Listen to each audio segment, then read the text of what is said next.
আজকে আমি গরুর কলিজা রান্না করব। তো আরেক সাইডে গরম পানি করে নিয়েছি। গরুর কলিজাগুলো ভালোভাবে ধুয়ে নেব, তো রক্ত যে না থাকে।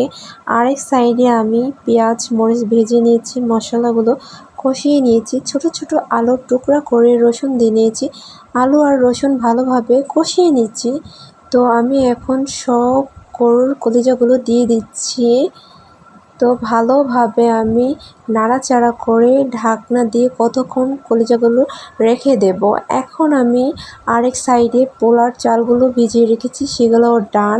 তো কথা বলতে বলতে আমার গরুর কলিজা কষানো হয়ে গেছে। এখন আমি আরেক সাইডে পোলাও রান্না করার জন্য পেঁয়াজ মরিচ ভেজে নিয়েছি। তো আমার পোলাও রেডি।